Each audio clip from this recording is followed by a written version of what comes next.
So pleased to be joined by Dave Roberts, the manager of the World Series champion Los Angeles Dodgers. Dave, I tell you, it's an interesting thing, this great game of ours, because you get swept by the Angels and then you sweep the Padres. Baseball is a conundrum. Make it make sense, Skip. You know what? I would, if I had the answer to that one, guys, I would have slept a lot better these last 10 days. I don't get it. You know, I think the only thing I can, I guess, wrap my head around is it's 162 games. It's a long season.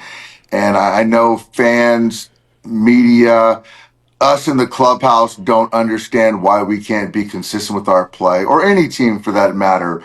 But it is crazy that, you know, we haven't won a game against the Brewers all year, can't beat the Angels, and then we have our way with the San Diego Padres up to this point during the season. So, yeah, baseball is one of those things that you just won't, I don't think we'll ever figure out.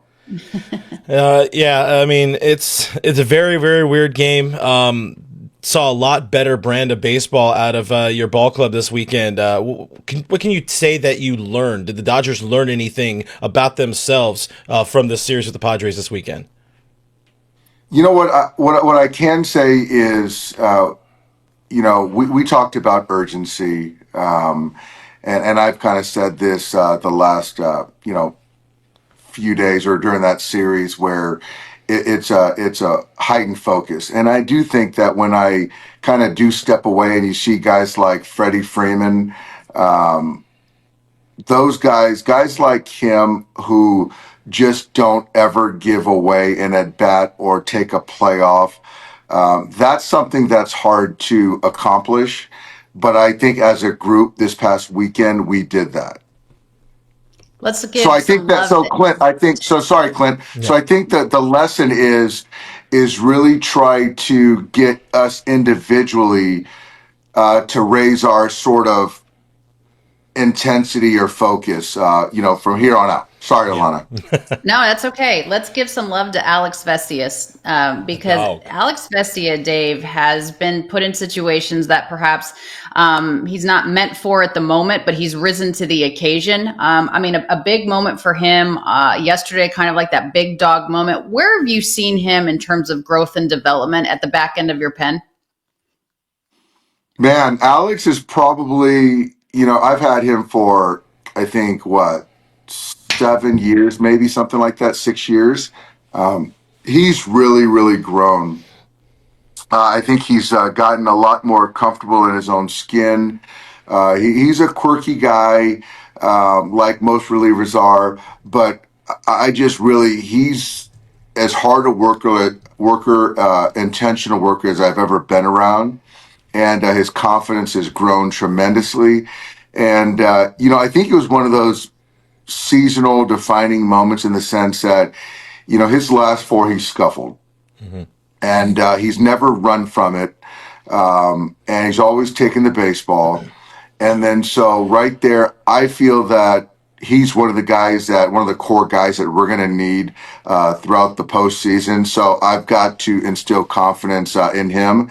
And so going to him in that spot, I felt good about him in that spot.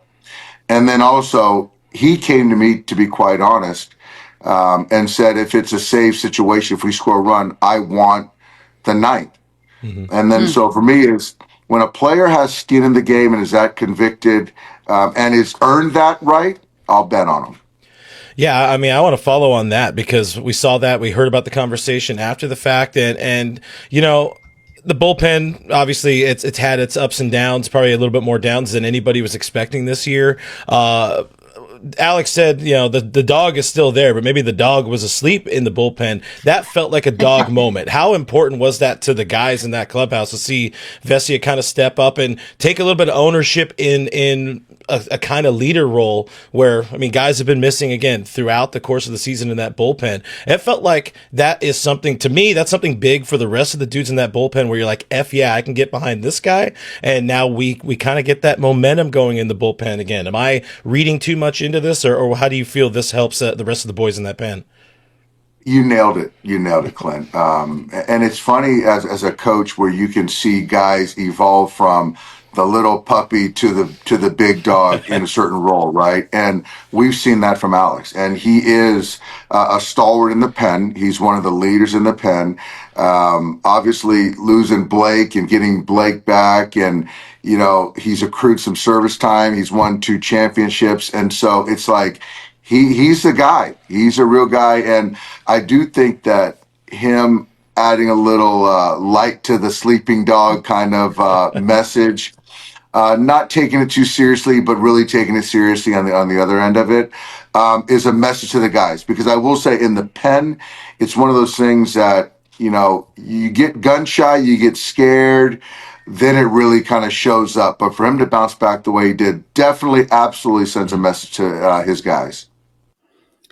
Dave, you talked about making sure Alex had the knowledge that you had confidence in him. Let's speak to that when it comes to Mookie Betts. How, as a manager, do you tell Mookie that you still have the confidence in him, a guy that seemingly lost confidence in himself?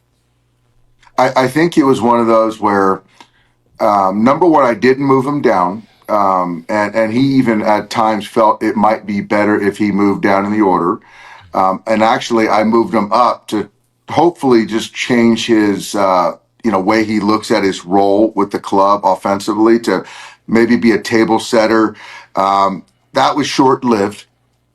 And then basically I put him in the 2-hole, and I even said it publicly, and I'm not going to give him any outs. And he's going to be our 2-hole hitter indefinitely. We don't have a better option, in my opinion, when he's in the lineup.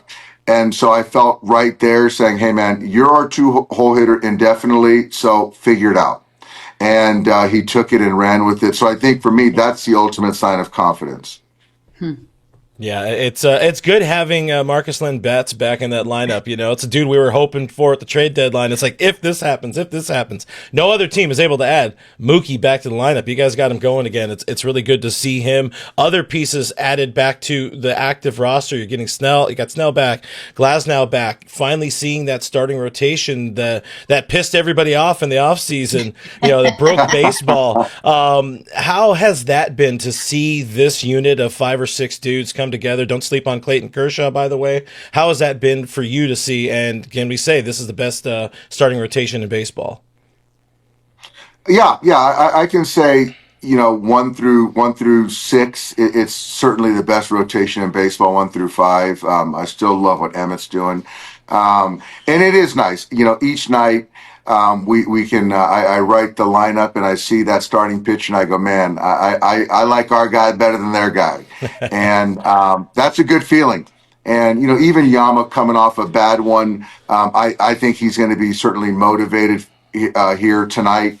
And then we got Shohei, who I know when he pitched on Wednesday, we're going to see a Shohei that's going to dominate for 5 innings. And the same thing with Emmett. So I just think we're going to keep this train moving, and it feels good. And I just think that, if we can continue to keep these guys healthy and perform the way that they're capable of, everything sort of feeds off of starting pitching for our club this year. And I think last year, we did it with a lineup in a crazy bullpen management situation. But for us to win the last game in October, it's going to have to be our starting pitching this year. And Dave, is Roki Sasaki on that starting train? What's the latest with him? And is he willing, or do you guys see a world in which Sasaki, because of where he's at in the season, could come out of the pen for you? So, Roki right now, he's going to pitch later this week. I don't know if it's Wednesday, Thursday, or Friday. It's later this week for that OKC team. We got to build him up, number one, a little bit more. We got to get that velocity up, Alana. And once we get to like 3 and 4 outings, we need to start to see performance. And so I think for Roki, he's a young ball player. I know he cares. I know he'll do anything that we ask him. And at the end of the day, we're going to go with our 13 best pitchers. And his talent is there certainly, but he's also got to perform too. Doc, team has had injuries, unexpected slumps, just about everything in between. For you, what has been the biggest challenge so far this season? Yeah. You can start a laundry list if you need. Yeah. Oh my God, as I put my head down and I think the biggest challenge, is, here's the thing, is when your starting pitching wasn't healthy and then your bullpen was banged up. So this is a run prevention thing, certainly, in the sense that you're trying to figure out how far you can push guys that aren't really ready to face, call it 23, 24 hitters. And then also have guys like Alex Vesia, Tanner Scott, Kirby Yates early, that you can kind of put in different roles to kind of kick the game down the road to save the game potentially earlier than you'd like. But if you look at a lot of major league games, a lot of games are won and lost in the fifth and sixth inning. And so it was hard to push starting pitchers early because that's when injuries typically happen, but then not red line relievers. So kind of threading that needle, Clint, was probably the toughest part. Fortunately, knock on wood, we've had positional player health outside of obviously a few guys. But that part of the pitching was probably the most like mind-numbing thing for me. Sometimes I feel like I just want to give you a hug. Yeah. Man. Let's think of the positive right now. Will Smith, my goodness, he set the world on fire on Saturday. Don't run on Willie Dills. This is a guy that has been so instrumental behind the plate, managing your pitching staff, obviously. But to have a guy that can hit like that and do so many things has got to be pretty special. What do you take away from him? Well, I think he's Freddie Freeman 2.0. I think that he has really become a much better ball player because of Freddie Freeman. And Will doesn't speak a lot, but he watches. And I think that he's really learned from Freddie as far as how to take at bats. And behind the plate, he just has a great relationship with our pitchers. The arm really plays. And I think last year I read that he led Major League catchers and caught stealing. So I said it the other day, I think he's the best catcher in all of baseball. And we're lucky to have him. I want to touch on some of the bats, some of the dudes in that lineup there. Teoscar Hernandez, love the dude. A great guy in that clubhouse. We know that. Hasn't been quite the same season. We're seeing some good, some bad here and there. Where are you think, what are you seeing in Teo right now and over the course of this season? And, can we expect that full, postseason version of Teoscar back when we need him most, in October? I think yes is the answer. Mm-hmm. I think with Teo, there was an injury earlier. Hasn't been the same since. He's healthy now, but I do think that he is one of those guys that when the big moment presents itself, he's there. Certain people, that's what they have. Kike is one of those guys as well. And I just had a good feeling that once we played the Padres, it was going to light a fire under him. Mm-hmm. And you can just see there was just a little bit more heightened focus. There was. And, Teo himself can deny it, but I see it. I watch every at-bat, every play. And, in big games in the postseason, the best of Teo comes out. Now the key is for us to get the best of him, for the rest of the season, because all these games matter. Dave, there was a time early on in the season, I'll admit it, that I wanted to send Andy Pages to the moon. And I'm so glad that I didn't send him to the moon because he has been so good in so many different ways for this club. And I wasn't patient enough with him, but you were. Can you speak to the growth of what you've seen from Pages?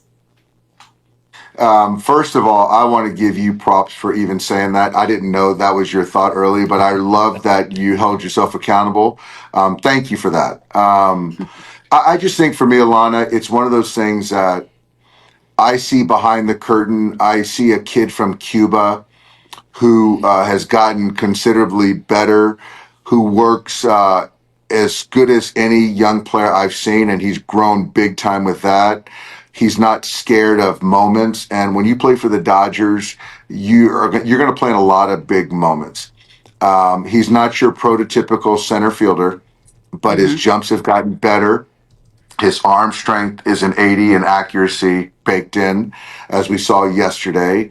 And I just felt that, hitting 6th or 7th in the order, he can drive in a run.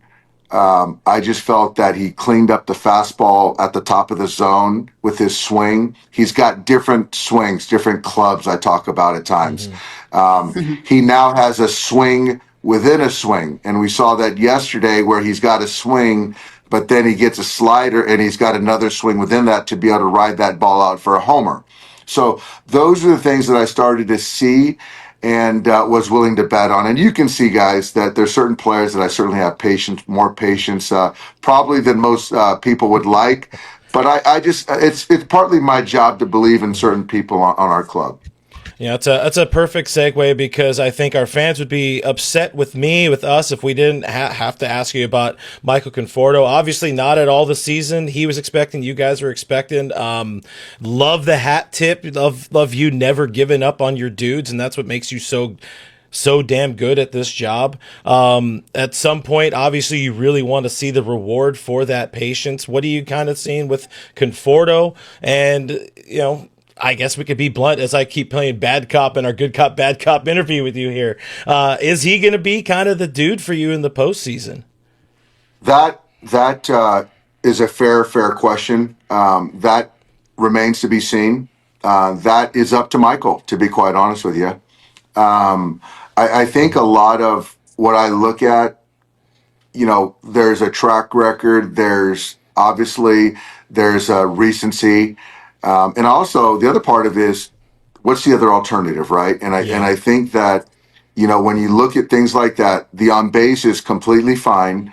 And I felt that I feel that there's not a better option versus right. I've given him some opportunities versus left, which he did the other day versus Matsui, got a base it to left. I feel that he's making some strides this past series. So we're going to see, but it's not an extended leash. But again, you also have to look at who's a better alternative versus right. So right now, my money's on Michael.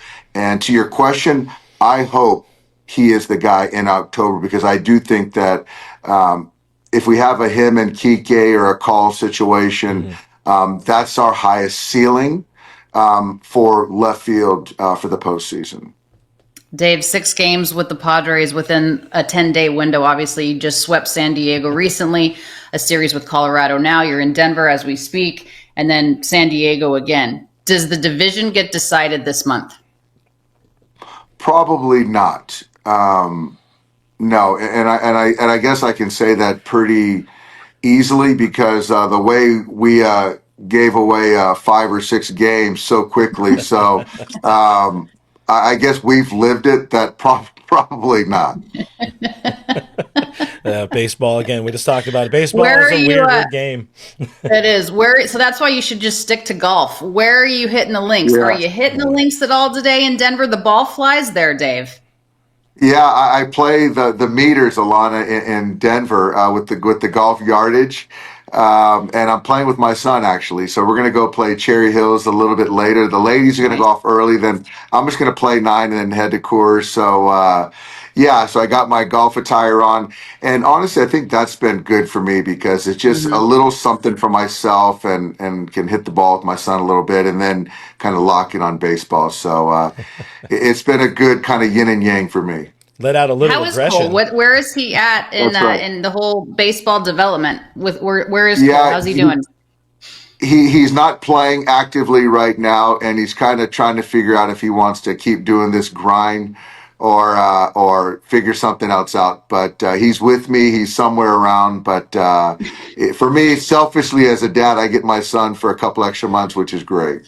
That's awesome. Well, Dave, we appreciate your time, man. As always, it's a blast talking baseball with you. Appreciate you letting me grill you a little bit. Not that you get enough of that day to day with the regular beat writers, but hey, go give them hell in Colorado, man.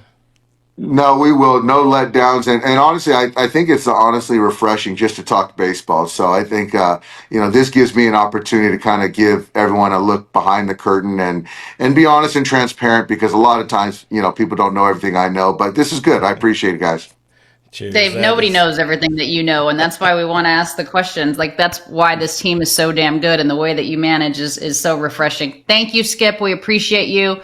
Please give my best to the family and go get those Rockies. All right, guys. Take care.